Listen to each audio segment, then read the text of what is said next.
The lights were bright. The cameras were rolling. And in that single, heart-stopping moment, America froze.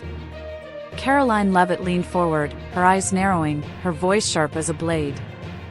Then, with a smirk that carried more venom than conviction, she unleashed the words that would ripple through an entire nation. "Go back to India." Gasps cut through the air. Some muffled laughs. Others shifted uncomfortably in their seats. The insult landed like a thunderclap, brazen, unapologetic, and soaked in the arrogance of someone who believed she could say anything and walk away untouchable. But this wasn't just another insult. This wasn't just political theater. This was personal. Because the man standing across from her, Kash Patel, wasn't some nameless opponent.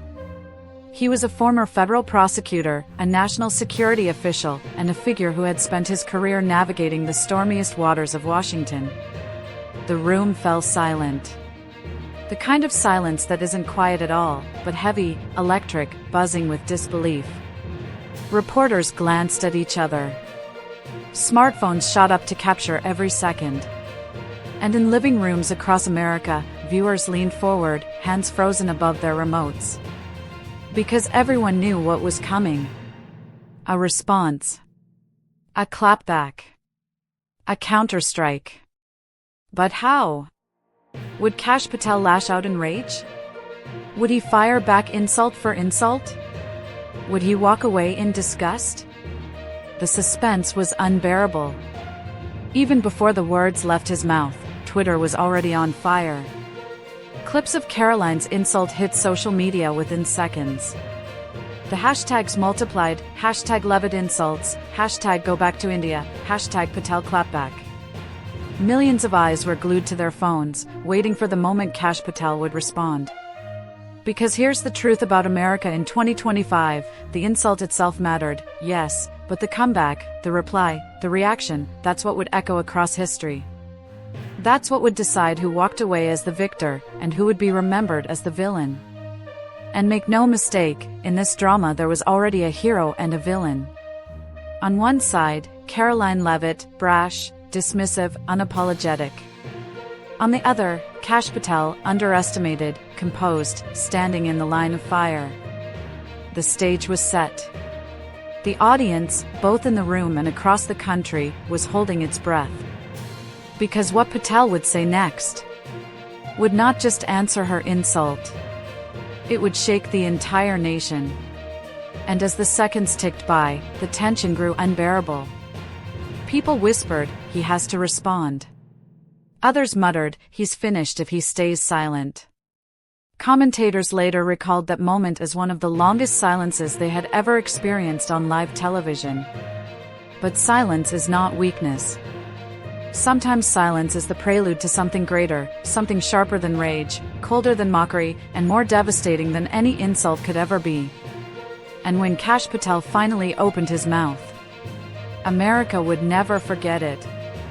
Before Kash Patel delivered the words that would silence Karoline Leavitt and electrify the nation, we need to step back.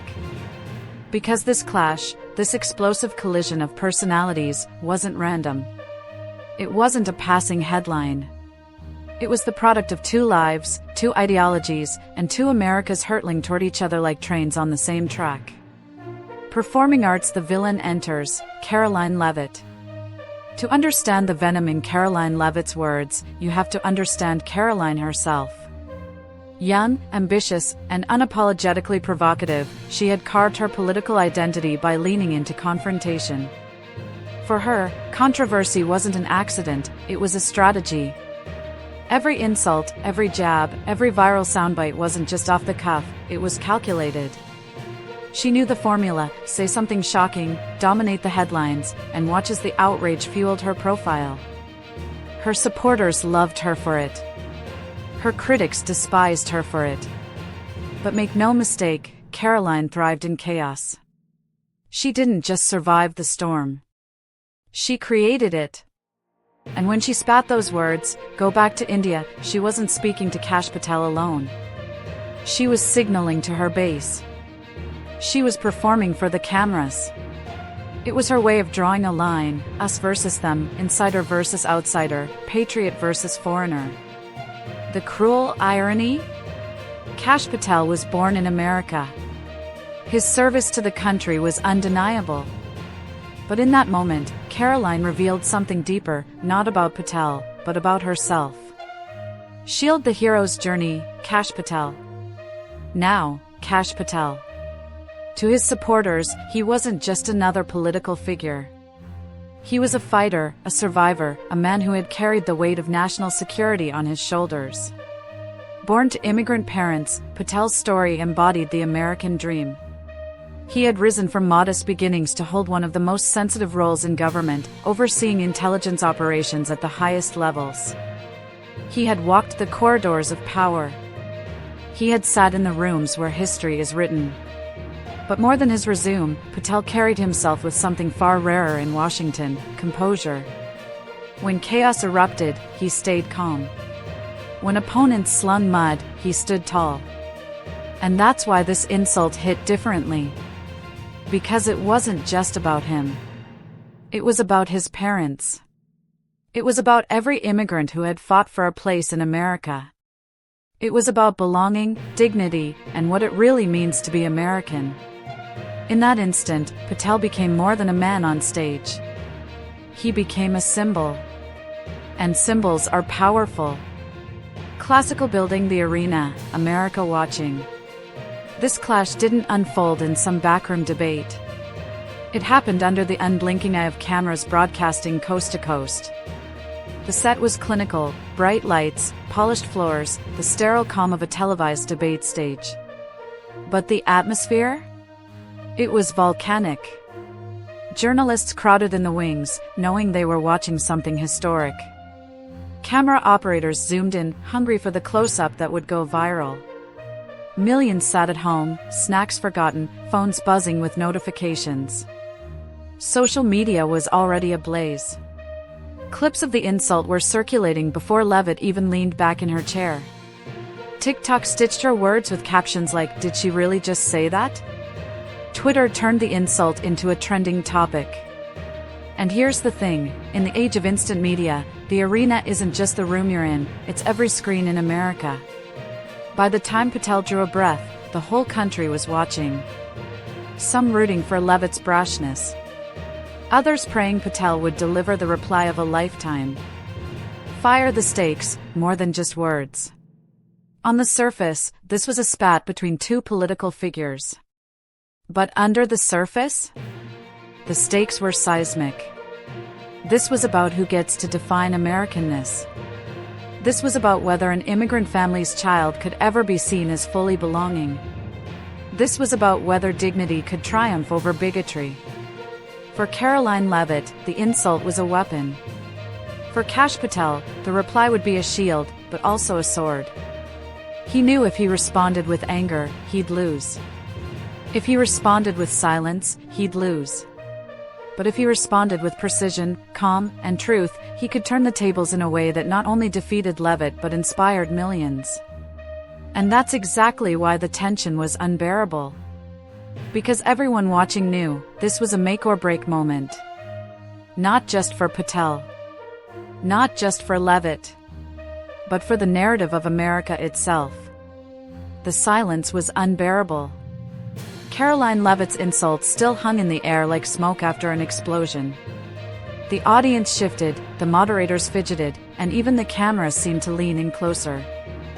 Kash Patel adjusted his microphone, his expression unreadable. His pause wasn't hesitation, it was calculation. Every second of silence tightened the noose around Leavitt's words, forcing them to echo louder and louder. And then, he spoke. Snowflake, the cold reply. With a voice steady as steel, Patel leaned forward and said, "Karoline, I was born in America. I've served America. I've defended America. And unlike you, I don't need to insult people's heritage to prove that I belong here." The room gasped. It wasn't shouted. It wasn't angry. It was cold. Controlled. Devastating. Leavitt blinked, visibly stunned. The smirk she had worn only seconds before slipped from her face. Patel continued, his tone razor-sharp but calm. My parents came here with nothing. They worked every day of their lives to build something, so that their son could serve the very nation that gave them a chance. That's America.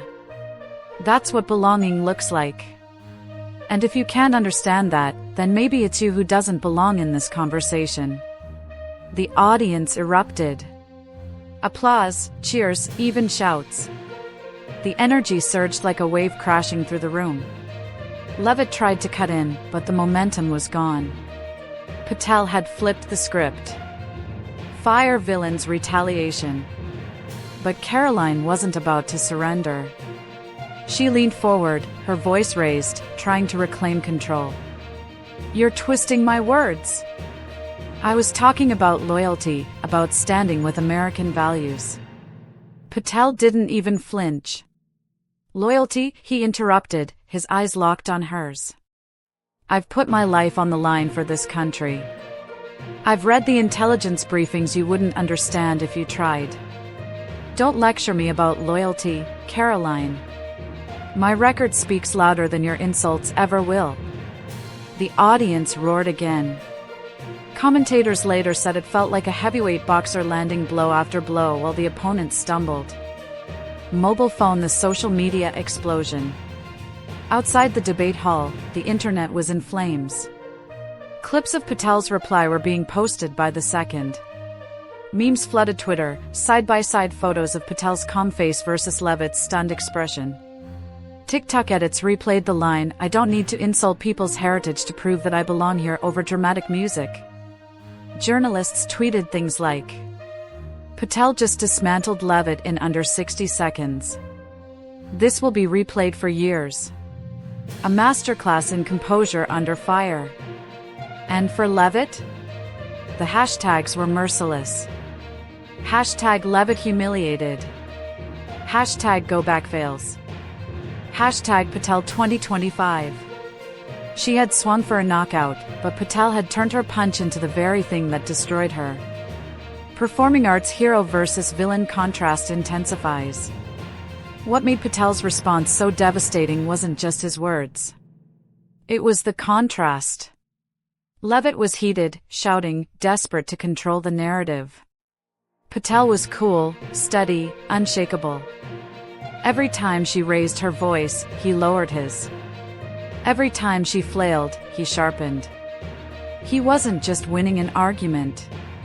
He was embodying dignity. And she, in her desperation, was embodying the very arrogance and cruelty she had tried to project as strength. Balance scale, the moral counterstrike. Patel wasn't finished. He leaned in again, his tone quieter now, but somehow even more powerful. You see, Karoline, America isn't about where your parents were born. It's about what you contribute. It's about values. It's about the work you put in to make this country better. That's why my family came here. That's why I serve. And that's why insults like yours aren't just wrong, they're un-American. The word un-American landed like a hammer. It wasn't just a rebuttal, it was an indictment. The audience's reaction was volcanic. Some stood to their feet, clapping. Others shook their heads in disbelief at the audacity of Leavitt's insult in the first place. And online? That line became the moment. The phrase "insults like yours are un-American" was instantly clipped, captioned, and broadcast across every platform. Flushed-face villains collapse. Karoline tried again, her words stumbling over the noise. You're twisting this. You know what I meant. But the damage was done. No matter how she tried to reframe, the contrast was undeniable. Patel had stayed calm. She had cracked. Patel had risen. She had sunk. The moderators stepped in, their voices shaky as they tried to regain control. Let's move on to the next question. But everyone knew the debate was already decided. The moderators tried to move the debate forward, but the air was still heavy with Patel's words. Everyone could feel it, this wasn't over. Karoline Leavitt leaned forward, her face flushed, her voice sharp. She wasn't ready to let go of the moment that had already spiraled out of her control. Cyclone the desperate counterattack.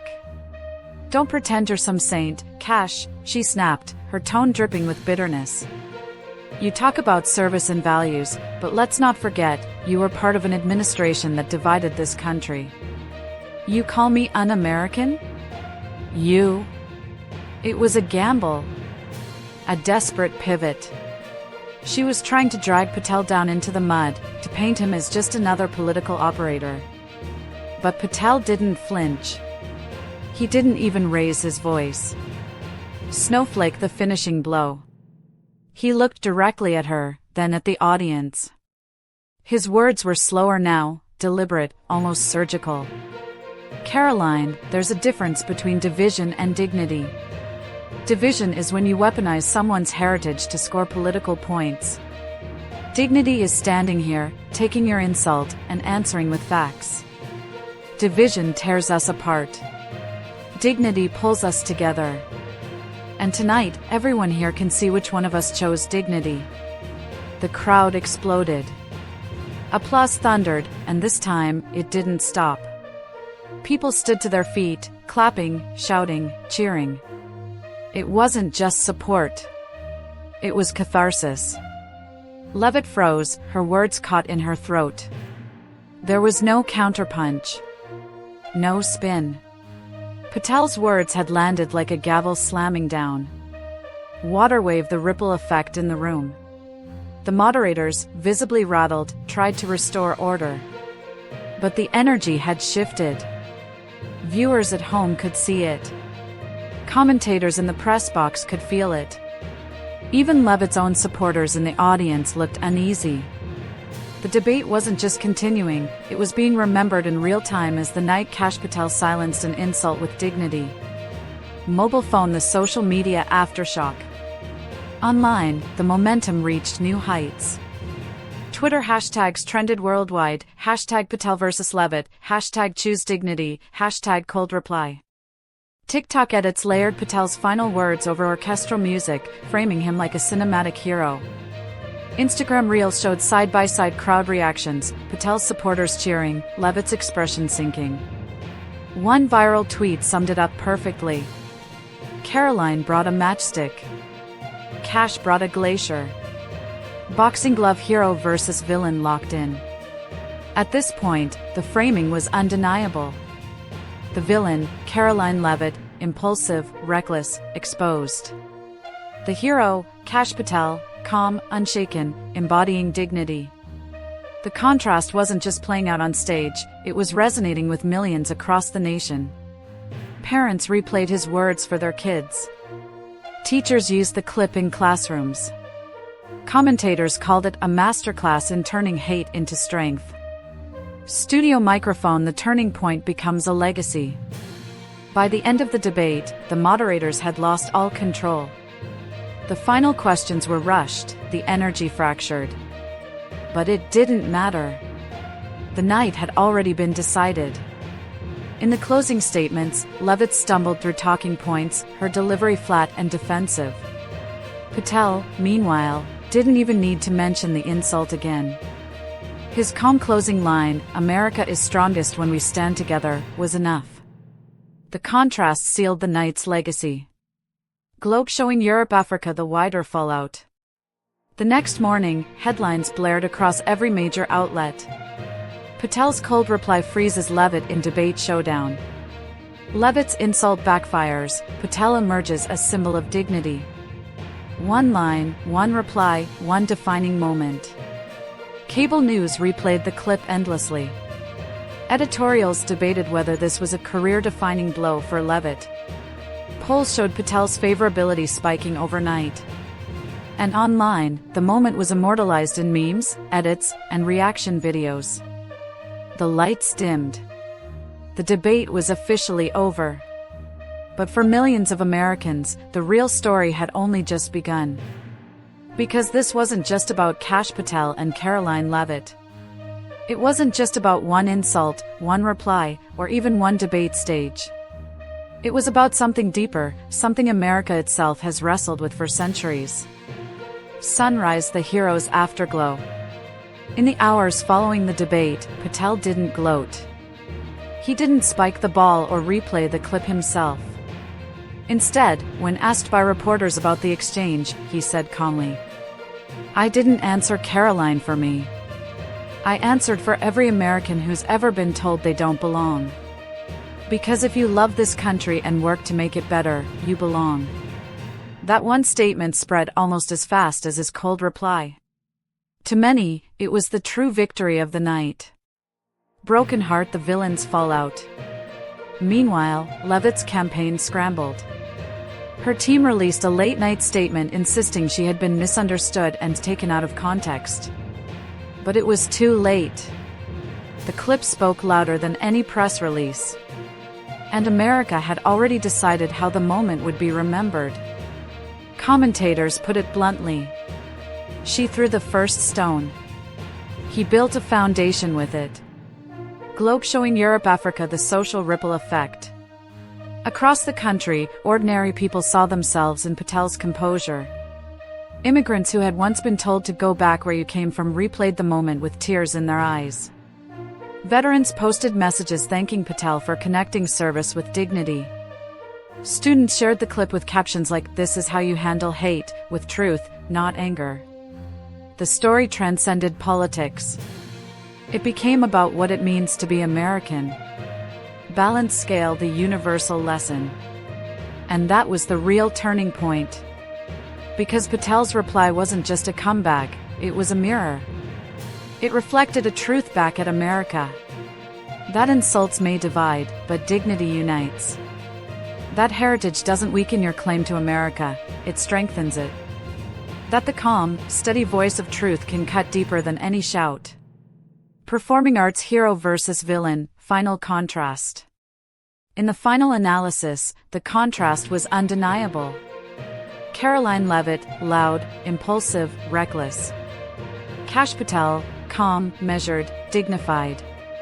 One tried to build walls with words. The other opened doors with them. And the nation, watching from living rooms, classrooms, and phones, had chosen which example to follow. Glowing star, the cinematic resolution. Weeks later, the clip was still circulating. It had entered the cultural bloodstream. Podcasts replayed it. Late-night hosts joked about it. Teachers dissected it in civics classes. But for many, it wasn't entertainment, it was inspiration. In a country often divided, Patel's response reminded people that there is power in restraint. That you can answer hate without becoming hateful. That dignity, even when under attack, can be the most devastating weapon of all. Sparkle's moral reflection, uplifting close. And so the night was remembered not as the night of an insult, but as the night of a reply. A cold reply. A dignified reply. A reply that reminded America who we are at our best. Because in the end, Patel's words weren't just for Karoline Leavitt. They were for every American. For every person who has ever been told they don't belong. For every family who came here with nothing and built a future. For every citizen who believes that justice, truth, and dignity are not just words, but values worth living by. That was the true verdict of the night. That was what shocked America. And that was why, long after the camera stopped rolling, Kash Patel's reply still echoed across the nation. When Karoline Leavitt hurled her insult, the words didn't just echo in that debate hall, they carved themselves into America's conscience. The air froze. 1,000 faces turned as one, stunned into silence. And then, Kash Patel's cold, razor-sharp reply sliced through the tension like a blade. In that instant, the power dynamic shifted. A smirk became a stumble. A sneer collapsed into shame. And Patel, with nothing more than measured calm, had rewritten the script of the night. The audience felt it first. Gasps, whispers, wide eyes, and then that heavy silence, the kind that speaks louder than any cheer. Karoline's insult had failed. Her poison had evaporated. And Patel stood untouched, a pillar of unshaken dignity. Cameras captured every flicker, an older woman shaking her head in disgust, a young student mouthing wow into her phone, a journalist scribbling furiously as though history itself had unfolded in front of him. The moderator tried to move forward, but no one could. The moment clung to the air like smoke. By sunrise, that smoke had drifted far beyond the debate stage. News networks seized it with ravenous hunger. CNN replayed the clip in slow motion, dubbing it the cold reply heard across America. MSNBC called it a masterclass in dignity. Even Fox, grasping for defense, could not ignore the gravity of Patel's composure. From every corner of the media spectrum, the same truth emerged: Karoline Leavitt had become the villain of her own story. Patel, the quiet, unflinching warrior, had become its hero. But the headlines were only the beginning. Because as the sun climbed higher, the real explosion was about to begin, not on television, but online. On TikTok, Patel's reply was reborn as anthem after anthem, stitched with Hans Zimmer scores, Marvel themes, and bold captions declaring, "Respect is the real power." On Twitter, hashtags erupted, hashtag cult reply, hashtag go back no more, hashtag Patel vs Leavitt, trending for hours, then days. Millions watched. Millions shared. Millions chose their side. And it wasn't Karoline's. One veteran posted his reaction, eyes wet, voice breaking: "I fought alongside men and women who came from every background, every color, every country." Patel's words, "That's why I fought. That's America." A young immigrant cried on camera, whispering, "I've heard those same words Karoline used." Patel answered them for all of us tonight. Their videos spread like fire, igniting a wave of solidarity that no pundit, no spin, could contain. Meanwhile, comedians mocked the villain. Memes flooded Reddit: Karoline frozen mid-blink, captions system error. Clips of her awkward silence looped endlessly, set to buffering wheel animations. The internet laughed. But beneath the laughter lay something deeper, a collective recognition that dignity had triumphed over hate. Patel wasn't just a man anymore. He was a symbol. And symbols are far harder to erase than sound bites. And yet, as America laughed, cried, and shared, Karoline Leavitt herself faced a storm she never anticipated. Because the ripple effect had only just begun, and its waves were heading straight for her. For Karoline, the morning was merciless. Her phone buzzed uncontrollably, not with support, but with outrage. Mentions piled into the thousands, critics, voters, even allies, all demanding the same thing: an explanation. But there was none. The clip spoke for itself. And every second it spread, her silence grew heavier, her reputation dimmer. She had hoped to rise as a fearless voice for her base. Instead, she stood exposed, stripped of the armor of rhetoric, revealed as a figure of cruelty unmasked by her own words. Her staff scrambled. Drafted statements, panicked calls, whispered advice: spin it. Deny it. Double down. But every draft looked worse than the last. Each line only amplified the insult that had already burned into the minds of millions. On Twitter, one of her aides tweeted and deleted 3 times within the hour. By the 4th, it was too late. Screenshots had captured everything. The internet doesn't forget. And the more she tried to erase, the louder Patel's cold, steady reply echoed. Meanwhile, Patel's life took a different turn. While Karoline fought to douse fires, Patel woke to a phone vibrating with gratitude. Messages poured in, friends from decades past, strangers from across the country, even lawmakers who had never spoken to him before. One note read simply, "You reminded us who we are." Another, "My daughter showed me your clip this morning. I cried. Thank you for standing tall." To Patel, they weren't just messages. They were proof that words, even simple ones, could tilt the axis of public life. News shows replayed his reply endlessly. Analysts dissected it frame by frame, his tone, his posture, the pause he let linger before he spoke. That pause, one commentator said, was the pause of a man in control. He let silence do the work of 100 rebuttals. Across cable, Patel was painted as calm, composed, unshakable, a man who didn't fight fire, but with ice. And yet, it wasn't just pundits or journalists who carried his message forward. It was ordinary Americans, teachers, veterans, nurses, students, who amplified him with their voices. They clipped his reply and layered it over protest footage, over marches, over flag-waving parades. They made his words into rallying cries, chanted on campus lawns and whispered in church pews. His dignity became their banner. His restraint became their strength. Karoline, on the other hand, became a case study. Late-night comedians tore apart her moment. One joked, "It's not every day you tell someone to leave America and then find yourself exiled from public respect instead." Audiences roared. Sketches reenacted the exchange with exaggerated drama, but the punchline was always the same: the insult backfired, and Patel walked away the victor. Poll numbers began to show the damage. In one survey, 68% of respondents who had seen the clip described Karoline as disrespectful, while 74% described Patel as dignified. The gap was staggering. And though numbers shift, reputations do not heal so easily. In town halls, her constituents began asking questions not about policy, but about character. And each question ended with the same sting: "Why did you say it?" But the ripple wasn't only political, it was cultural. Colleges held panels on civility in debate, citing Patel's reply as a model. Churches played the clip in sermons about dignity in the face of insult. Even corporate leaders referenced it in workshops, framing it as a lesson in leadership under fire. A single exchange, just seconds long, had transcended politics. It had become parable. And through it all, Patel remained silent, almost untouched by the frenzy.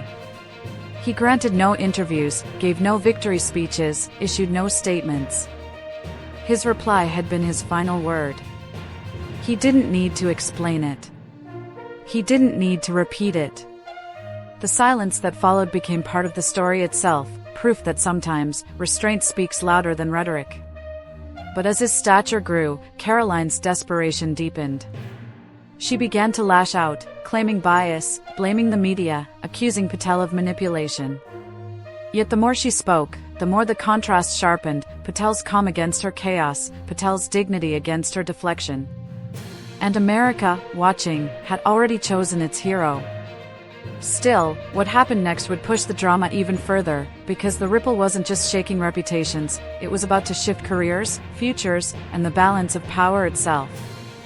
The storm did not fade, it grew. By the end of the week, Karoline Leavitt's name had been searched more times than any other politician in America. But not for the reasons she had dreamed. Search results carried the sting of shame: highlight reels of the insult, Patel's icy reply, montages of her reaction spliced with laughing emojis, and viral captions like "career over in 30 seconds. Once, she had controlled her own narrative. Now, the internet had seized it, rewritten it, and sealed it with millions of shares. Behind closed doors, her campaign donors grew restless.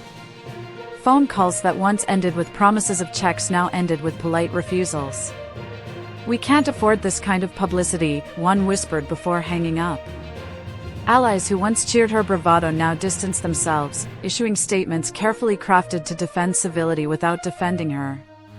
The higher she had climbed, the farther she fell, and every rung was stripped away by the relentless echo of Patel's reply. Patel himself, though, never crowed about victory. He carried on quietly, appearing at community events, speaking only about policy, avoiding the subject of the insult entirely. But his very silence became a headline.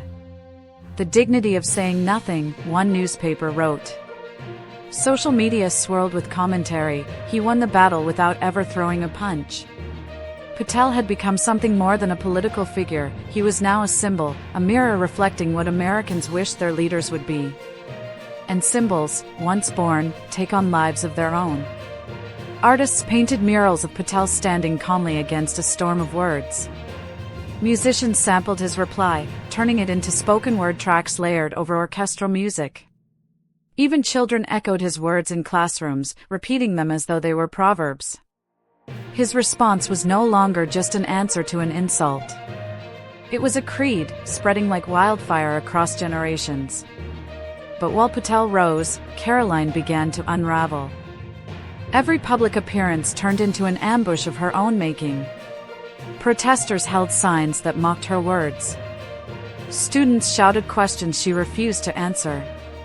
At one rally, a lone voice from the crowd cut through her speech. "Go back to where, Karoline?" The crowd erupted in laughter. The clip went viral within hours. She stormed off stage. Her team tried to spin it as a staged interruption, but the damage was done. Once again, her villainy had written its own punchline. In living rooms across the nation, Americans argued, debated, and reflected. Some insisted Karoline had simply spoken carelessly, that she was being unfairly punished by the court of public opinion. But far more saw the moment for what it was, a test of character, and one she had failed spectacularly. Parents pointed to Patel's calm as a model for their children, proof that dignity can disarm cruelty. And with every retelling, the ripple grew larger. The impact crossed oceans. International media picked up the story, framing it as a reflection of America's internal struggle with identity and inclusion. Patel was interviewed on foreign networks, not by his choice, but by endless replays of the clip, portrayed as a statesman who had embodied the nation's better angels. Karoline, meanwhile, became a cautionary tale in editorials abroad, a warning of how arrogance, unchecked, could implode in seconds. The irony was cruel. Karoline had set out to define Patel with her insult. Instead, Patel had defined her, with nothing more than his silence, and a single, steady reply. It was the ultimate reversal, the would-be attacker, exposed as fragile, the intended victim, revealed as unshakable. And in the theater of politics, there is no script more devastating than one flipped in front of the world's eyes. Still, the ripple had not finished its course. Because as donors fled, allies distanced, and critics swarmed, a new question began to rise from the ashes of Karoline's blunder. If Patel could hold his ground so firmly in the face of insult, what else might he be capable of? And could this moment, this cold, unflinching reply, become the spark that launched him into a role far greater than anyone had anticipated? When the dust finally began to settle, America was not the same as it had been before the insult. The clip had carved a scar, and also planted a seed.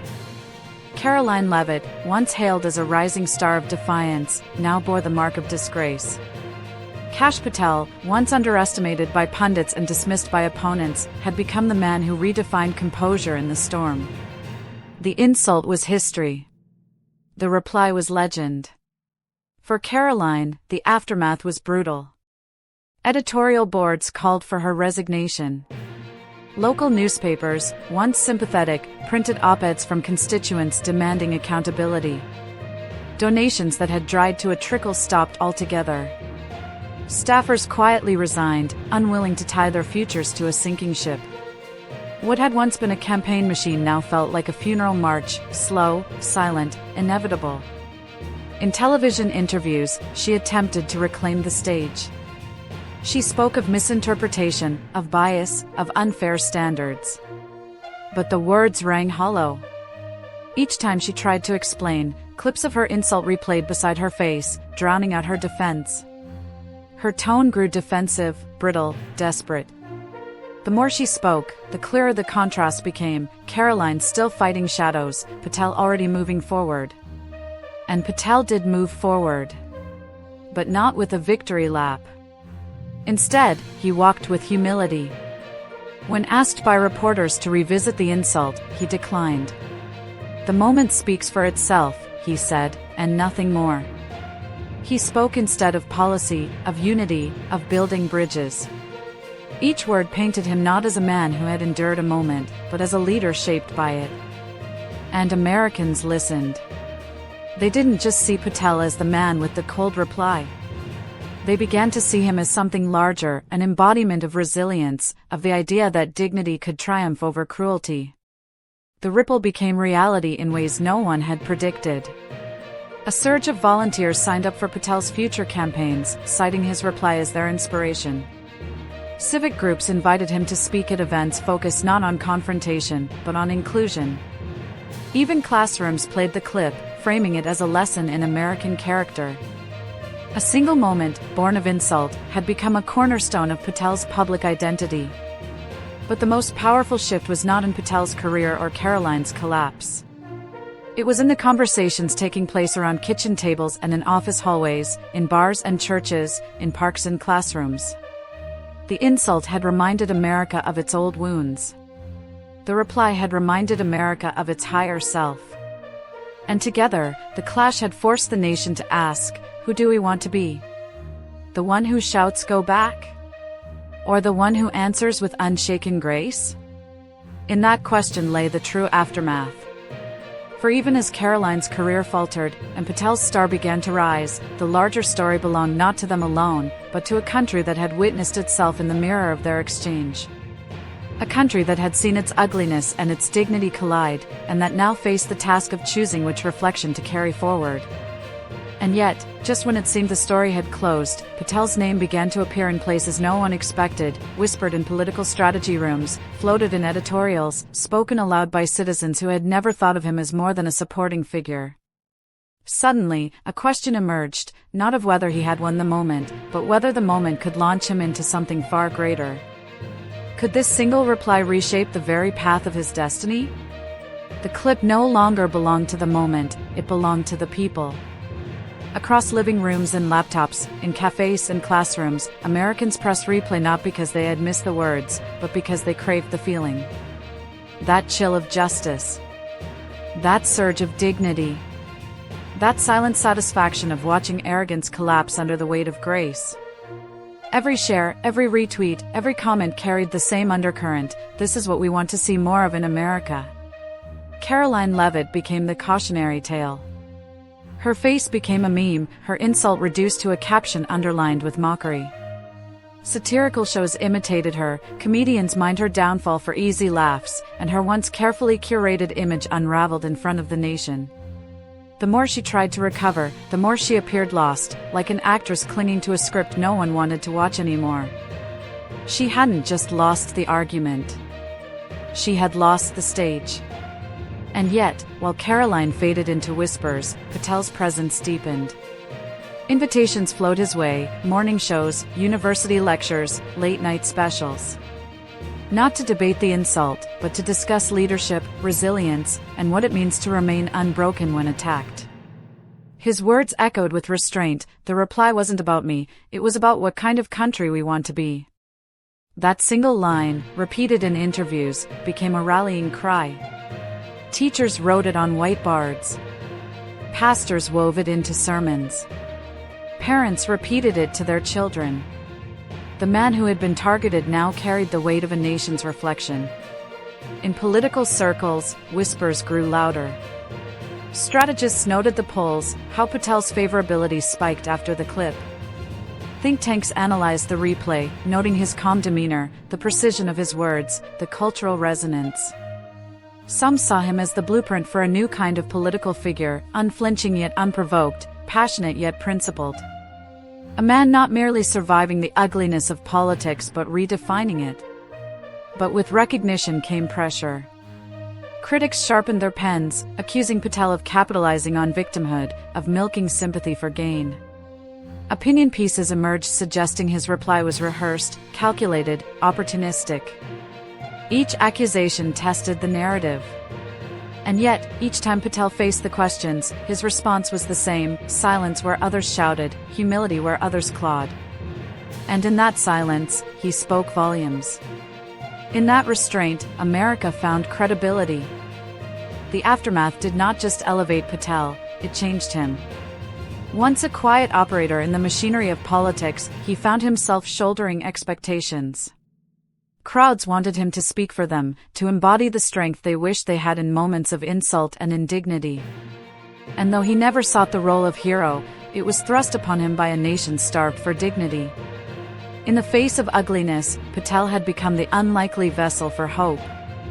Meanwhile, Karoline's name receded into headlines not of power, but of scandal and regret. Donors abandoned her.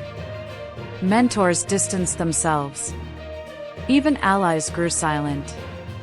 At rallies, attendance shrank. At interviews, producers placed her segment after commercial breaks, knowing few would stick around. The very stage she once dominated had grown too heavy to stand on. She became the villain not just of a clip, but of a cautionary legend: what happens when cruelty becomes your only weapon. And still, America watched. Because what happened between Karoline and Patel was no longer a private clash, it was a public mirror. A story retold in homes where children asked their parents why someone would say go back. A story debated in offices where workers compared dignity to arrogance. A story dissected in classrooms where teachers asked students which figure they wanted to emulate. The aftermath wasn't just political, it was cultural, spiritual, generational. And so, the replay continued. Each view, each discussion, each ripple, transformed the clash from a fleeting viral moment into a landmark. A line drawn in the sand. A story told and retold not as entertainment, but as testament. A reminder that in a world saturated with noise, the calm voice, the cold reply, still has the power to silence a room and stir a nation.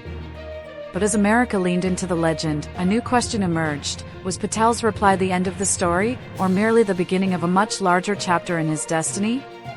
That answer, as the nation would soon discover, would not be decided in one viral clip, but in the years to come, as a man born of insults stepped into the unforgiving spotlight of history. In the weeks that followed, the clash stopped being just a headline, it became a turning point. At town halls, ordinary citizens quoted Patel's words back to him, as though they belonged not just to him, but to the entire nation. Students carried his lines into debate competitions. Families replayed the clip at dinner, passing it down like a story of endurance. The insult that had once dripped with venom now stood as a badge of resilience. Karoline had tried to diminish him. Instead, she had amplified him into a symbol. And with every replay, the lesson sharpened: cruelty may win applause for a moment, but dignity endures far longer. Patel's composure became the gold standard of how to face provocation in public life. Politicians studied it, journalists dissected it, and citizens held it up as proof that calm could conquer chaos. The clash had moved from politics into folklore, a fable in real time. Karoline's name? It lingered only as a warning. She had aimed for dominance and found disgrace. History had a way of remembering those who wielded arrogance as their weapon, but never as their legacy. And so, her fall was not a single stumble. It was a slow fade, the kind that turns ambition into caution tape. But Patel? His name rose higher. The insult, the cold reply, the silence that followed, it all merged into a single truth: sometimes the loudest voice in the room is the one that refuses to shout. Sometimes the strongest power is the refusal to bow. And in that refusal, Patel didn't just win a clash.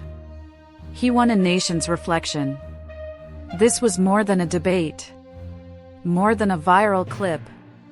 It was a reminder that in the theater of politics, arrogance may roar, but dignity always echoes louder. And that echo, America will never forget.